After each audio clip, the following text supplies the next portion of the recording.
Oke, Arjuna. Ameh pansos IG gak Jun? Gak usah ya. Gini Jun, aku pengen ngajak ngobrol soal, nanti mikir gantian ya, mikir satu. Aku pengen ngajak ngobrol soal teknik mesin lah. Kan orang awam banyak yang nggak tahu soal teknik mesin itu apa sih. Aku ngerti ini juga pertama, teknik mesin itu paling soal teknik otomotif atau bubut kayak gitulah. Sepengetahuanku dulu. Pokoknya masuk teknik mesin dulu lah. Kalau kamu dulu gimana Jun? Waktu mau kuliah, kenapa kok daftar teknik mesin tuh udah tahu teknik mesinnya atau belum? Kalau saya dulu tuh udah tahu, maksudnya tuh teknik mesin itu ketika saya nanti kuliah di teknik mesin tuh nggak sebatas tentang otomotif ya Mas ya. Soalnya saya ngambil teknik mesin itu juga karena benar-benar dari cita-cita saya, bukannya ikut-ikut atau kemauan orang tua, bukan. Memang saya tahu teknik mesin itu seperti apa, terus saya pengen ke situ untuk menggapai cita-cita saya gitu Mas. Dan triggernya itu juga pertama saya pengen besok itu saya pengen pengabdian masyarakat. Dan kedua saya punya seperti idol di bidang pekerjaan B.J. Habibie. Nah, jadi di situ juga saya tahu teknik mesin itu seperti apa gitu. Seperti itu Mas. Oke Jun, berarti kan kamu udah tahu waktu sekolah milih teknik mesin tuh karena apa? Udah punya gambaran lah ya. Nah setelah kamu kuliah, udah mau wisuda ini, sebetulnya teknik mesin itu apa sih Jun? Kan, oke, monggo. Ini jawabannya setelah saya terjun langsung ya Mas ya. Teknik mesin itu salah satu bidang di perkuliahan, juga bidang pekerjaan yang kita bergelut di dunia mekanikal gitu loh, mekanik, permesinan segala macam. Bahkan beberapa cabang teknik itu pun bermuaranya itu di teknik mesin. Jadi induknya itu di teknik mesin itu, ibu dari segala teknik, ya kan. Dan yang saya tangkap dari saya setelah saya berapa tahun kuliah ya, ternyata teknik mesin itu luas banget Mas. Jadi kalau umpamanya mau dibilang teknik mesin itu seperti apa, garis besarnya ya dunia mekanikal bukan mekanikal. Segala macam yang berhubungan dengan mesin, listrik itu ada semua di situ. Nah, dan selebihnya itu juga saya sulit untuk menjelaskan soalnya terlalu luas. Nah gitu. Saya aja merasa bahwa saya tuh kurang ilmunya. Seperti itu Mas. Oke, aku juga setuju sih. Sebetulnya di jurusan teknik mesin tuh kan bahasa Inggrisnya kan mechanical engineering. Kok menurutku kayaknya ya translate apa? Terjemahannya tuh kurang pas loh. Dari mechanical engineering diterjemahin jadi teknik mesin. Nah, mikirnya kan jadi ke ya mesin-mesin otomotif, mesin apa loh. Padahal otomotif itu salah satu cabangnya aja. Kecilnya masih banyak lagi. Iya. Kalau di dalam jurusan teknik mesin itu sebetulnya ada bidang apa aja Jun? Setelah kamu mau selesai kuliah di teknik mesin ini kan udah tahu kan ya bidang-bidangnya. Jadi bidangnya apa aja Jun di dalam teknik mesin? Kalau diomongin bidang itu sebenarnya banyak Mas. Banyak banget Mas. Otomotif ada, terus gimana ya nyebutnya ya? Saya juga bingung. Drafter. Ya kan salah satu cabang desain drafter. Metalurgi. Kemudian ada tadi aerodinamika. Aeronautika ya bisa. Terus heavy equipment. Terus masih banyak sih Mas. Saya juga bingung mau nyebutinnya gitu kan. Kalau umpamanya terjun langsung ke bidangnya mungkin bisa gitu. Kalau menyebutinnya bingung. Oke, itu tadi kan sekedar pengetahuan dasar ya mengenai teknik mesin itu apa buat teman-teman yang masih sekolah. Sekiranya kepikiran pengen ngambil jurusan kuliah di teknik mesin. Ya teknik mesin tuh kayak gitu tadi. Bukan otomotif, salah besar. Kaget nanti. Kalau itu Jun, mahasiswa baru di semester 1 sama semester 2 itu mempelajari tentang apa Jun di teknik mesin? Secara garis besarnya itu masih ke basic ya Mas ya. Maksudnya basicnya itu masih kebawa sama mata kuliah yang di SMA juga ada. Contohnya ya fisika masih ada, kimia masih ada, tapi nggak mendetail. Kita hanya memerlukan bahasan-bahasan yang menjurusnya ke bidang kita gitu. Tapi memang hampir semuanya ya menjurus sih. Tapi nggak seberapa detail gitu kan, nggak seberapa dikuak gitu. Cuma ya mungkin basic-basicnya aja, nanti kalau seterusnya nanti kita sendiri yang menguaknya gitu. Itu yang untuk awal-awal sih. Sama ya matematika dasar lah, maksudnya bukan tambah kali, bukan ya, maksudnya matematika yang udah di levelnya udah perkuliahan gitu. Seperti itu Mas, lebih ya mungkin di situ fokusnya, di situ Mas. Dari semester 1 semester 2 masih mata kuliah basic-basic lah ya. Belum ke teknik banget. Jadi nggak perlu takut mulai kadang kan teman-teman yang masih sekolah itu takut ngambil jurusan teknik karena nggak ada basic di teknik. Nah, menurutmu gimana Jun itu Jun? Kamu lulusan apa Jun? Untuk masalah anak-anak teknik yang udah apa ya, maksudnya nggak punya basic di teknik tapi masuk ke teknik ya, sebenarnya itu ada plus minusnya sih Mas. Kalau umpamanya yang bukan basicnya di teknik, maksudnya itu kan ya anak-anak ini dari lulusan SMK atau STM gitu ya Mas ya. Nah terus ada yang lagi SMA yang bukan basicnya ya kan, tetap ada plus minusnya. Kalau yang SMA itu mungkin secara prakteknya mereka kurang, tapi secara teori mungkin mereka dapat teori kayak teori fisika, kimia segala macam mereka masih dapat. Nah kurangnya kan di praktek. Dan kebalikannya untuk anak-anak yang basicnya di SMK atau STM, mereka prakteknya dapat tapi teorinya nggak dapat mereka. Ya tetap ada plus minusnya ya, semua itu masih bisa dijangkau selama ada kemauan Mas. Oke. Nah iya, semuanya masih bisa dijangkau. Itu tadi kan semester 1 semester 2. Kalau di semester 3 ke atas 34 atau 3456 pelajarannya tentang apa Jun? 34 dulu deh, semester 34. Kalau 34 itu lebih ke ini yang udah mulai mata kuliah baru. Praktikum ya? Praktikum tetap ada Mas, setiap semester kan tetap ada. Praktikumnya ada.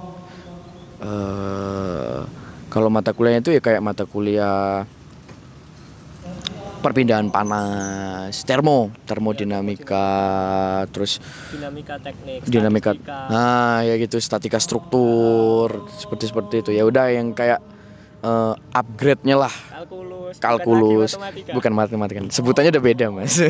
Kalkulus, bukan. Pergantian angka dengan huruf ya kan. Ya itu. Tapi kalau secara spesifiknya saya udah mulai lupa sih Mas. Maksudnya mata kuliahnya ini semester apa. Soalnya ya udah, saya dulu mau selesai. Seperti itu. Kan praktikum kan setiap semester ada ya. Nah, praktikum yang paling berat itu apa Jun? Kadang kan mahasiswa keblingernya kan juga soal praktikum kan ya. Entah di semester 3, 4 atau 5, 6. Kalau saya pribadi sih yang saya tuh agak berat itu praktikum fisika Mas. Fisika dasar. Fisika dasar soalnya 2 apa semester 1? semester 2. Semester 2. Itu beratnya itu karena tulis tangan. Tulis tangan. Kalau di sini ya Mas ya, kalau di sini tulis tangan dan itu berapa ratus halaman. Nah itu ya. Nah ya. Berapa ratus halaman tuh tulis tangan semua. Nah itu yang lumayan berat. Ya itu, kalau yang lainnya sih beratnya berat, bisa dibilang berat, cuma karena memang seneng ya Mas ya. Memang udah kebawa seneng, ya udah enjoy aja gitu Mas. Kecuali kalau udah yang tulis-tulisan tuh udah capek lah. Capek pikiran, capek badan malahan kan. Itu yang buat berat kalau fisika dasar itu. Kalau yang lainnya mah enjoy lah. Oke. Ini masih di bagian soal mahasiswa baru ya. Tadi calon mahasiswa udah, sekarang mahasiswa baru. Nah, paling tragis di waktu mahasiswa baru, paling akan terkenal tertib dan disiplin ya teknik ya. Paling awal itu kuliah itu jam berapa Jun? Pernah ngalami ataukah malah paling tragisnya paling sore, atau malah tragisnya kuliah pindah gedung ya? Pernah ngalami apa Jun? Kalau saya sih yang jelas tuh masuk pagi itu pasti ada itu. Paling pagi ya jam 7. Jam 7 itu paling pagi. Sama pernah kuliah itu sore sampai hampir isak selesainya. Itu pernah. Cuma itu doang sih kalau masalah jalannya perkuliahan yang agak nyeleneh. Ya nggak agak nyeleneh sih, memang ya kan ada juga ya yang kuliah tuh jam malam juga ada kan Mas. Tapi kalau di sini kan emang jarang adanya kalau di teknik mesin di sini kan. Nah ya itu. Pindah gedung paling jauh. Kalau saya malah belum pernah Mas. Belum pernah. Wah. Dan itu kan dosen-dosen tertentu Mas. Dan saya nggak dapat dosen itu soalnya. Saya belum pernah. Dan juga males Mas kalau mau pindah gedung Mas. Saya diuntungkan dengan hal itu. Terus ini Jun, sekarang di mahasiswa pertengahan. Mahasiswa pertengahan tuh kadang kan keblingernya tadi soal praktikum yang akhir-akhir lah. Kalau di yang perlu dipersiapin selain praktikum untuk mahasiswa pertengahan tadi, apa Jun yang perlu dipersiapin Jun? Untuk mahasiswa pertengahan itu kalau menurut saya harus dipersiapkan itu adalah kamu harus tahu mau kemana nanti kamu mau melangkah. Maksudnya melangkah itu kan nanti akan dibagi konsentrasi ya Mas ya. Dibagi konsentrasi. Nah, kamunya itu paling minatnya di mana, terus mempunyai potensinya di mana, itu kamu harus tahu di mana. Apakah kamu kalau di sini kan ada 4 ya, ada manufaktur, drafter, terus konversi sama heavy equipment. Nah, ya kan. Nah, itu kamu harus bisa melihat dirimu kamu cocoknya di mana. Nah, itu yang untuk semester pertengahan-pertengahan. Sama jangan lupa penguasaan materinya harus dilebihin lagi. Soalnya kan udah mau masuk ke jenjang pengambilan tugas akhir. Nah, itu untuk persiapan-persiapannya juga harus paham tentang materi-materi. Ketika kamu nanti masuk ke konsentrasi yang kamu pilih, kamu udah mempersiapkan semuanya. Dan insya Allah nanti kalau udah kamu persiapkan semuanya, tugas akhirmu pun walaupun ada kesulitan, tapi akan tertutupi dengan penguasaan materi-materimu. Kayak gitu. Jadi mungkin lebih mudah lah. Bisa tingkatan kesulitannya bisa diperkecil gitu kan. Kalau di perkuliahan menengah akhir ya, kan yang mata kuliah yang berat yang kadang bikin mahasiswa keblinger itu apa aja Jun? Menengah ke akhir grup project. Kalau grup project itu sebenarnya tergantung sih Mas. Kan nanti kan kita dapat dosen pembimbing ya untuk grup project, tergantung nanti dikasihnya apa. Ada yang buat alat, ada yang buat perancangan doang. Nah itu nanti tergantung sih. Kalau saya kemarin tuh dapatnya perancangan mas, perancangan ya udah merancang gambar segala macam. Nah itu juga menurut saya sulit sih mas, merancang mas. Sumpah, jujur menurut saya malah merancang itu malah sulit. Jadi segala faktor X tuh semuanya dimasukkan, segala apa ya, kemungkinan-kemungkinan, segala toleransi-toleransi itu semuanya dimasukkan, dan itu tuh yang membuat malah menjadi semuanya itu kalau nggak tertata dengan rapi dari awal itu malah buat buyar. Oke. Buat buyar. Menurut saya malah merancang itu yang lebih susah daripada ketika kita membuat. Nah itu hanya sebatas rancangan, belum Buat. dibuat. Jadi rancangan dia dianalisa lagi gitu. Nah seperti itu kalau saya kemarin. Dan kalau teman-teman saya juga ada yang buat itu produk. Kayak kemarin tuh kalau teman saya tuh ada yang buat sampai buat gokar segala macam gitu gitulah. Gitu mas. Grup project ya tadi satu. Ada yang sampai molor nggak mata kuliah grup project? Molor sampai semester depan ataukah molor sampai setahun grup projectnya gitu, ada nggak? Terakhir kalau saya lihat pas angkatan saya ya mas ya, itu hampir semuanya itu tepat waktu. Hampir semuanya tepat waktu. Soalnya jadi saya ngeliat orang-orangnya juga pada itu sih, pada disiplin. Dan mereka tuh berangkatnya dari interestnya mereka mas. Jadi kalau udah interest tuh kan semangatnya tambah. Nah kayak gitu. Jadi kalau ada hal baru tuh malah mereka tuh kayak wah penasaran. Akhirnya apa? Timbullah keinginan kayak gitu. Bukan yang dapat terus ini udah. Nah, jadi kan males gitu loh.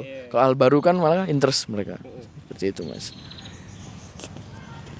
Ini salah satu mata kuliah yang menurutku juga bikin molor. KP, magang, kuliah praktek atau SMK-nya itu PKL. Gimana menurut mata kuliah itu? Kalau saya mata kuliah KP itu saya juga bingung sih mas kalau sistem di sini tuh kayak nggak kayak dianaktirikan. Kayak dianaktirikan. Mata kuliahnya ada tapi apa namanya waktunya itu yang nggak ada. Maksudnya itu nggak ada spesifik waktu yang harus kita ambil gitu. Jadi semuanya tuh akhirnya gara-gara nggak ada itu semuanya tertumpuk. Terbengkalai, ada yang terbengkalai. Ya itu saya ngakuin sih mas, itu kayak aneh rasanya, itu aneh-aneh bener. Di samping kita masih ngurusin mata kuliah tapi kita harus ngurusin KP yang KP-nya itu bukan di kampus, di tempatnya jauh-jauh juga kan, jadinya semuanya bentrok. Nah kayak gitu mas kalau KP sih nggak enaknya. Kalau menurutmu mata kuliah itu KP itu yang bikin susah, yang bikin molor itu apanya Jun? Pertama izin dari dosen. Administrasi ya itu harus fight. Harus ada pertarungan. Harus ada pertarungan dulu di sana, terus mendapatkan izin dari perusahaan yang terkait itu juga nunggunya juga lama, sampai mungkin bisa berbulan-bulan. Terus jangka waktu kita KP juga itu. Jadi semuanya kalau kita digabungkan tuh bisa jadi semester kita bisa molor. Satu semester habis buat KP. Iya, untuk ngurusin KP. Ngurusinnya aja mas, bukan untuk KP. Seperti itu mas. Oke, kan KP udah. Sekarang tadi konsentrasi. Oke, konsentrasi di teknik mesin ada 4. Alat berat atau heavy equipment, material dan manufaktur, desain dan simulasi, sama konversi energi. Kamu ngambil apa Jun? Sama yang menurutmu yang paling susah yang mana? Kalau saya ngambilnya awalnya itu saya ngambil konversi. Tapi saya pindah ke manufaktur. Soalnya saya nggak tahu sih mas, kayak kemarin tuh kayak nggak yakin aja di konversi. Saya lebih milih ke manufaktur dan saya lebihnya itu juga suka merancang ya Mas ya, lebih suka merancang gitu. Terus untuk konsentrasi yang sulit itu sebenarnya semuanya sama-sama sulit Mas. Maksudnya semua bidang itu pasti punya tingkat kesulitannya masing-masing kan. Kalau diomongin mana yang lebih sulit ya tetap semuanya pasti sulit. Tergantung orangnya gitu. Maksudnya setiap mau masuk kemana itu pasti punya tingkat kesulitannya sendiri. Ya itu Mas. Oke, kayaknya di mahasiswa pertengahan cukup di situ ya kayaknya. Sekarang di mahasiswa tingkat akhir. Langsung pasti di tugas akhir atau di skripsi. Nah, yang perlu dipersiapin mahasiswa tingkat akhir untuk ke tugas akhir atau skripsi itu apa Jun? Strateginya gimana? Apa yang perlu dipersiapin? Kalau untuk yang dipersiapkan tuh yang jelas itu pertama mental sih Mas ya. Mental. Soalnya ya menguras tenaga dan menguras pikiran banget. Terus ya harus tahu nanti gambarannya kamu tuh mau ngerjain apa itu kamu harus tahu. Kalau udah tahu kamu bisa menyesuaikan sama dosenmu. Bisa seperti itu atau enggak kamu juga bisa nyari dosen dan kamu minta minta judul sama dosen juga bisa. Ya itu pilihan-pilihan itu kan. Banyak pilihan sih. Kalau yang jelas untuk dalam tugas akhir tuh yang jelas tuh persiapkan mental. Terus kurang-kurangin malesnya. Soalnya kalau umpamanya sekalinya males itu udah susah. Mau apa? Ngeluarin motivasi buat ngerjain tuh susah banget. Kalau udah timbul malas. Jadi pinter-pinternya jaga mood, ya kan? Pinter-pinternya jaga mood, terus prioritas sama fokus. Itu Mas. Tadi kan ada yang cari sendiri judulnya atau minta dosen. Kalau kamu gimana Jun? Judulmu apa? Terus itu judul itu berkah dari dosen atau dari pemikiranmu sendiri ya? Dulu tuh saya punya idealis mau buat judul sendiri Mas. Tapi karena seiring berjalannya waktu, pikiran saya pun berubah. Akhirnya saya pasrah dengan dosen. Oke. Nah untuk kasus saya ini ternyata itu judul yang bahkan sebelumnya ini alumni teknik mesin tuh belum ada yang bikin. Apa judul? Itu tentang kereta api Mas, braking system. Jadi Judul lengkapnya? analisa besi condular,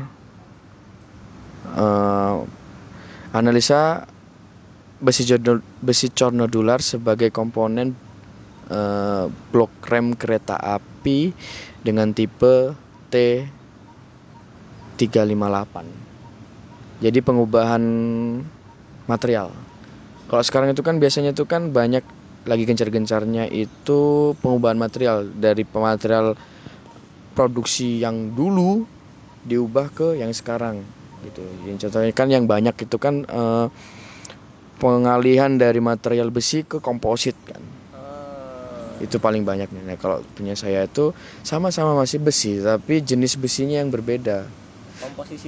Komposisi besinya, spesifikasi besinya yang berbeda.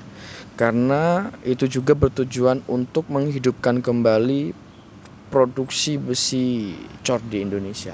Harapannya seperti itu juga.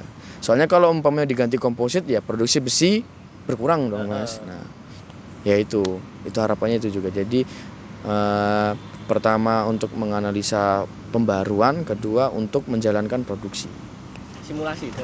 Dengan cara simulasi komputasi. Pakai eksperimen nggak? Nggak. Kalau saya lebih fokusnya ke simulasi komputasi Mas. Kalau eksperimen, waduh, saya mau berapa semester Mas? Saya mau berapa semester di sini? Saya udah. Betul itu. Terus di konsentrasimu rata-rata tugas akhir itu rata-rata aja ya sebagian besar. Selesai itu berapa bulan atau berapa semester? Terus mulai dari persiapannya itu berapa lama? Apakah dipersiapkan dari semester 6 atau sudah dipersiapkan dari semester awal?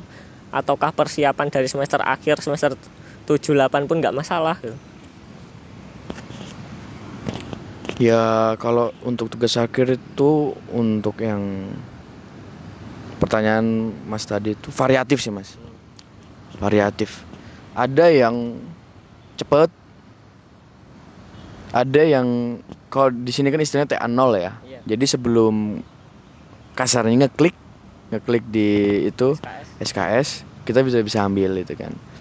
Ada juga, terus ada yang udah ngeklik dulu baru ngerjain juga ada, dan selesainya juga cepet juga ada. Kalau saya kan udah TA0 dan menghabiskan waktu 1,5 tahun Mas. Pusing-pusing, 1,5 tahun. Ada juga yang 1 semester selesai, ada yang berapa bulan juga selesai, ada. Jadi variatif sih Mas.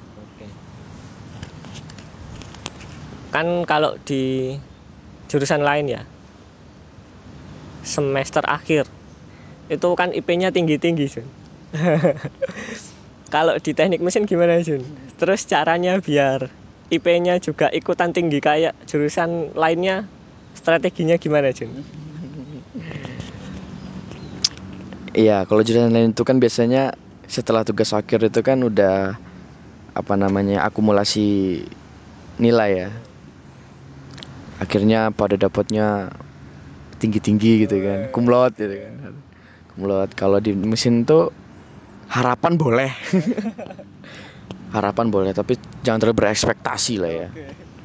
Jangan terlalu berekspektasi, tapi semuanya tuh masih bisa dijangkau, masih bisa didapatkan, asalkan emang dari awal tuh kamu fokus. Di awal kamu fokus, nggak main-main, prioritas, dedikasi lah, misalnya dedikasi. Terus Semester pendek? itu kan kalau untuk mata kuliah yang, kalau semester pendek itu kan untuk mata kuliah yang nggak lulus Mas. Ya jangan sampai lah. Itu kan toleransi kan. Kalau bisa kan nggak dapet lah gitu kan. Kalau bisa dari awal tuh udah mulus gitu. Tapi kan nggak usah ngambil semester pendek. Kalau bisa dimaksimalkan ketika semester reguler lah. Kenyataanmu? Kalau saya ya tetap ngambil SP. Tapi hanya satu mata kuliah. Setiap semester tuh pasti ada satu. Nggak mesti sih. Kalau saya itu nggak mesti ngambil. Tapi kalau ngambil paling cuma satu mata kuliah gitu. Dan itu pun dapat nilai standar, ya nggak apa-apa lah. Semester pendek kan, semester pendek itu salah satu obatnya di teknik mesin ya. Ya, mungkin bisa dibahas lebih sedikit detail lagi soal semester pendek. Semester pendek itu apa? Terus gimana caranya ngambil semester pendek? Manfaatnya apa? Monggo. Semester pendek itu kan pengganti remedi ya Mas ya. Tapi bukan remedi, ganti nama aja gitu. Jadi seperti ngulang lagi semester yang dipadatkan menjadi 2 minggu, ya kan. Ya itu semester pendek itu diambil ketika libur semester. Jadi orang lain libur, kita masih kuliah. Nah, gitu kan. Terus ya SKS-nya masih sama, tapi terhitung kalau yang mata kuliah 3 SKS itu terhitung cuma 2 SKS. Kemudian maksimal nilai yang didapat tuh AB, maksimal, nggak mungkin dapat A. Maksimal tuh AB. Dan kalau saya dengar-dengar itu ya, itu kan untuk, kan tempat kita tuh udah akreditasi A ya Mas ya. Saya dengar isunya tuh SP juga mau dihapuskan. Diganti remedial. Bahkan lebih parahnya itu nanti ngulang. Karena mengikuti regulasi akreditasi kan. Kalau udah akreditasi A tuh nggak akan ada SP. Gitu. Bahkan nanti katanya akreditasinya itu bukan A lagi. Jadi apa ya sebutannya tuh? Lupa juga saya. Ada istilahnya, aku lupa. Di atas A atau di bawah A? Di atas A. Itu. Tapi lupa saya istilahnya apa. Setelah TA, setelah skripsi itu tahapannya untuk sampai selesai skripsi atau sampai selesai TA itu apa aja Jun? Mulainya dari mana, selesainya di mana kan? Kalau udah selesai TA itu kan berarti kan nanti kita akan, kalau di teknik mesin kan setiap jurusan tuh beda-beda ya Mas. Iya. Setiap fakultas. Bahkan setiap jurusan juga beda-beda. Jadi kalau di teknik mesin itu setelah selesai mengerjakan tugas akhir, laporan udah dibuat, akan ada seminar. Seminar yang akan dihadiri oleh audiens dan dosen penguji, satu dosen penguji. Setelah selesai seminar, akan ada revisi di seminar itu yang akan dibawa ke sidang. Ketika sidang itu nggak ada audiens, tapi ada dosennya penguji, ada 3. Ada dosen pembimbing kita sendiri, terus satunya itu dari sekretaris sidang, yang satu lagi ada anggota. Ya udah, di situ adalah perangnya kita. Perangnya kita itu titik darah penghabisan. Punishment. Ya di situ Mas. Kalau udah selesai sidang, revisi kelar, udah tinggal pemberkasan, wisuda selesai. Ada aman. Nah, setelah selesai sidang, setelah selesai pendadaran, setelah selesai itu sampai dinyatakan lulus atau dinyatakan mendapatkan gelar, itu sampai mana, Jun? Apa yang harus dilakukan setelah sidang terus sampai akhirnya dapat gelar? Enggak. Nah, maksud ya terhitung dinyatakan lulus ya Mas ya. Terhitung dinyatakan lulus itu ketika sidang. Ketika sidang selesai itu kan akan mendapatkan BAP. Berita acara Pendadaran. Nah, itu nanti ditandatangani oleh dekan, kemudian nanti diberikan ke TU jurusan, akan diproses di TU jurusan, dan nanti kita akan mendapatkan SKL, surat keterangan lulus. Nah itu nanti setelah dapat SKL itu kita udah terhitung lulus, tapi belum wisuda. Belum dapatkan ijazah. Iya. Nah seperti itu. Nanti kalau udah mau dapat ijazahnya ketika wisuda selesai. Seperti itu Mas. Oke, setelah pendadaran atau setelah sidang dinyatakan lulus, dapat SKL, surat keterangan lulus. Terus apa lagi yang harus dilakukan setelah itu sampai wisuda? Setelah SKL keluar itu nanti akan ada tahap pemberkasan. Pemberkasan itu akan kita diminta untuk mengumpulkan berkas-berkas terkait yang diminta, seperti SKL, transkrip nilai, foto, terus ada juga fotokopi KTP, terus sertifikat TOEP, kalau di UMS kan TOEP, terus sertifikat naskah publikasi, terus pembayaran wisuda. Setelah itu semua selesai, nanti akan tinggal wisuda, tinggal nunggu itunya, tinggal tunggu tanggal sama antrian. Tinggal tunggu antrian, maksudnya di kloter keberapa gitu kan. Ya udah seperti itu, tinggal nunggu kalau udah selesai semua. Oke, menurutku itu udah panjang banget topik teknik mesin, tapi detail. Nanti ya biar kita bisa komparasi sama jurusan-jurusan lain, biar kita juga tercerahkan sebetulnya jurusan-jurusan yang notabene namanya teknik itu apakah benar-benar teknik gitu. Teknik mesin itu kayak gimana, nanti rencana aku juga teknik industri itu kayak gimana, teknik elektro kayak gimana. Itu kan udah detail sih dari awal, dari mulai wawasan umum teknik mesin buat teman-teman yang mau kuliah sampai wisuda. Mungkin dari kamu sendiri ada yang mau ditambahin buat teman-teman mahasiswa atau yang mau kuliah di jurusan teknik mesin? Mungkin saya nambahin buat teknik mesin aja ya Mas ya, jurusan teknik mesin. Untuk yang sudah masuk ke teknik mesin, entah itu dia dengan niatnya dia sendiri atau dengan paksaan orang tua atau terpaksa atau ya terserah niatnya di awal ya, terserah niatnya udah terjun langsung. Jadi dedikasikan kuliahmu itu benar-benar fokus gitu loh, dan nggak cuma fokusnya hanya di masalah tentang teori atau tentang nilai-nilai mata kuliah, tapi kembangkan lagi potensi-potensi yang ada, kembangkan luas. Untuk teknik mesin itu luas, banyak banget ilmu yang bisa kamu ambil, nggak cuma di perkuliahan, bahkan di luar perkuliahan pun kamu akan dapat ilmu yang lebih banyak lagi. Saya aja merasa walaupun udah ini masih banyak kurangnya, masih banyak yang nggak saya tahu gitu. Saya aja masih haus akan ilmu ya kan, masih pengen gitu kan. Semakin belajar semakin tahu kalau nggak tahu. Semakin belajar semakin tahu kalau nggak tahu apa ya kan, malah jadi seperti goblok gitu. Ya itu, jadi luas banget ilmu itu.